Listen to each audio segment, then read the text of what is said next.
Hey there. Good to see you again. Before we dive into what might be one of the most explosive military scandals of the year, I want to wish you a very Merry Christmas.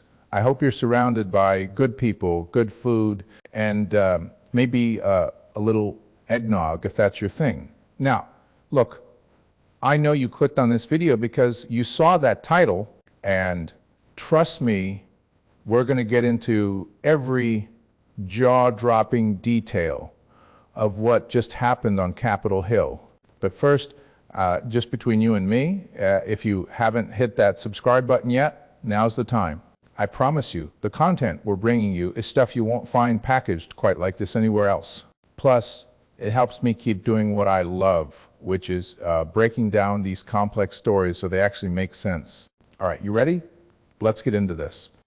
So here's what's happening right now in Washington.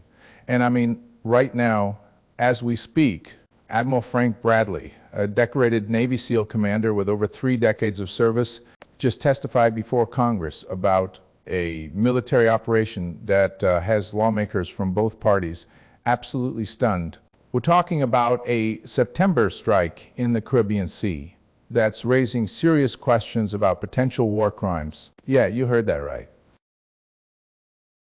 War crimes. This isn't some conspiracy theory floating around the internet. This is members of Congress, Democrats and Republicans alike, using those exact words after seeing classified briefings and video footage of what went down. The White House is scrambling.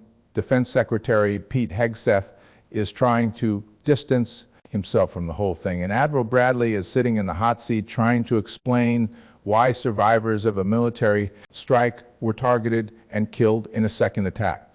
This story has everything: political drama, military ethics, international law questions, and the Trump administration once again finding itself in the middle of a firestorm.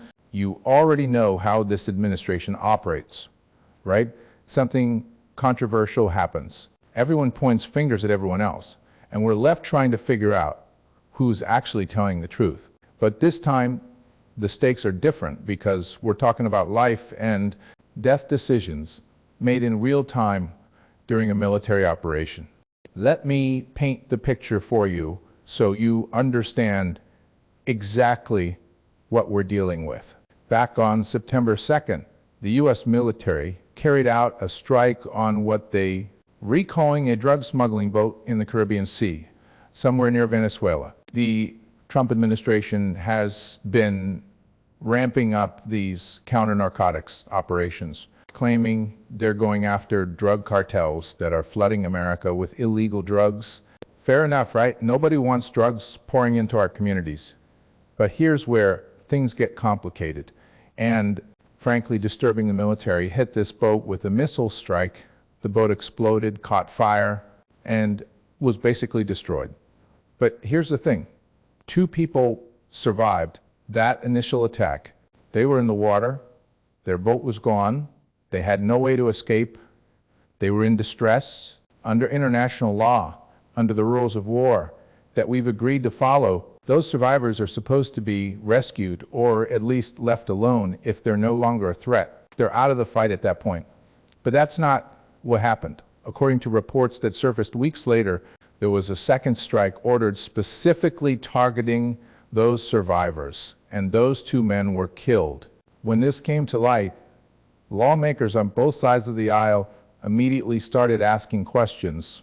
Was this legal? Who ordered it? What was the justification? Defense Secretary Pete Hegseth initially seemed to be in the crosshairs because reports suggested he had given a verbal order to strike again, to basically, and I'm quoting what some reports said, kill them all, give no quarter.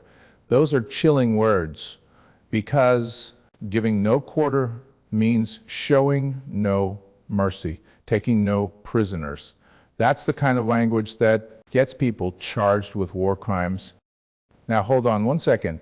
If you're finding this information valuable, do me a favor and tap that like button. It really does help the algorithm show this video to more people who need to see it. And if you haven't subscribed yet, come on, what are you waiting for? All right, back to the story.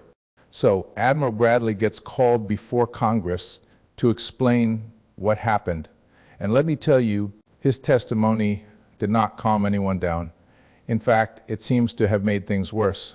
Bradley testified in closed-door classified sessions to the House and Senate Armed Services Committees and to the Senate Intelligence Committee. What he told them was that, yes, he ordered the second strike, but no. Defense Secretary Hegseth didn't give him a kill them all order. Bradley claimed he had the authority to order that second strike under the rules of engagement that had been approved for the operation.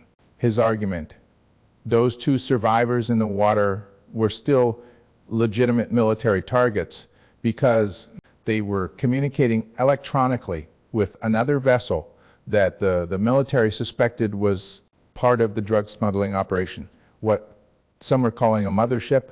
Bradley's position is essentially this: they might have been in distress, but they were still actively participating in drug trafficking. Therefore, they were legal targets. Now, you can imagine how that went over with lawmakers, especially Democrats, but also some Republicans who take military law seriously. Representative Jim Himes, the top Democrat on the House Intelligence Committee, came out of that briefing and said it was one of the most troubling things he'd seen in his time in public service.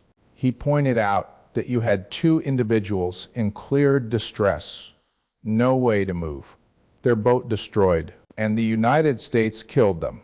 Senator Tim Kaine, Democrat from Virginia, didn't mince words either. He said, if the reports are true about striking survivors, this rises to the level of a war crime. A war crime. Let that sink in for a minute. These aren't fringe politicians throwing around inflammatory language. These are serious lawmakers with access to classified information, and they're deeply concerned. On the other side, you've got Republicans like Senator Tom Cotton saying he didn't see anything disturbing in the video of the strikes. The White House is backing Bradley fully. Press Secretary Caroline Leavitt said Bradley acted within his authority and the law. And Pete Hegseth. Well, here's where it gets interesting and kind of typical for this administration. Hegseth is now saying he wasn't even watching when the second strike happened. Let's dig deeper into what we know and what we can reasonably piece together from the reports. Admiral Frank Bradley is not some rogue officer or inexperienced commander. This is a guy who graduated from the Naval Academy back in 1991, spent his entire career in special operations, commanded SEAL Team 6, worked counter narcotics missions all over Central and South America, and was promoted to head of U.S. Special Operations Command just a month after this incident. He's well respected in military circles, described by colleagues as someone who doesn't have bad blood with people, who follows the rules, who's a straight shooter. So when he says he believed those survivors were legitimate targets under the approved rules of engagement, he's not just making it up on the fly. He's saying that the contingency plans that were put in place before the mission specifically allowed for this scenario. According to reports, the plan that Hegseth approved included provisions for what to do if there were survivors. If survivors appeared to be trying to communicate with cartel members or other vessels involved in the drug operation, they could be targeted. The Pentagon's argument is that these weren't just random fishermen. They were narco-terrorists actively engaged in drug smuggling, and their continued communication with other suspected cartel vessels meant they remain threats to US interests. Now, here's the problem with that logic, and this is where legal experts and military law specialists are raising red flags. Under the law of armed conflict, once someone is clearly out of the fight, meaning they can't continue to participate in hostilities, you can't just kill them. You can capture them, sure, but killing defenseless survivors who pose no immediate threat, that's where things get murky at best and criminal at worst. The fact that they might have been on a phone or radio trying to contact someone doesn't automatically make them a legitimate military target. If they're floating in the water with no weapons and no boat. And here's another layer that makes this so politically charged. This is all happening under the Trump administration as aggressive new approach to counter-narcotics operations in the Caribbean.